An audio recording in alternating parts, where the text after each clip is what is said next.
महाराष्ट्र राज्य अंगणवाडी बालवाडी कर्मचारी युनियन आयटक जिल्हा शाखा अकोल्याच्या वतीनं पकडलेल्या अंगणवाडी मदतनीस यांच्या पदोन्नतीकरिता जिल्ह्यातील संपूर्ण मदतनीस यांनी आज या ठिकाणी आपलं ऑफिस घातलेलं आहे। या ऑफिसला आम्ही हाच इशारा देण्याकरिता या ठिकाणी आलो आहे की लवकरात लवकर अंगणवाडी कर्मचाऱ्यांच्या या हप्त्यात ज्येष्ठता यादी लावून या आठवड्यात आणि ते प्रक्रिया राबवून लवकरात लवकर जर पदोन्नती केली नाही तर संपूर्ण बाल विकास प्रकल्प अधिकारी यांच्या कार्यालयात ठिय्या आंदोलन करण्यात येईल।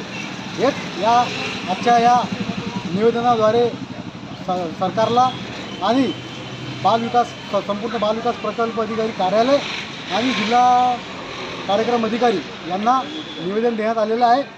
तरी संपूर्ण बाल विकास प्रकल्प अधिकारी आणि जिल्हा कार्यक्रम अधिकारी यांनी अंगणवाडी कर्मचाऱ्यांच्या पदोन्नतीची प्रक्रिया लवकरात लवकर राबवून त्यांना पदोन्नतीचा लाभ मिळवून द्यावा हीच विनंती या ठिकाणी करतो आणि थांबतो। इन्कलाब जिंदाबाद, लढेंगे जीतेंगे।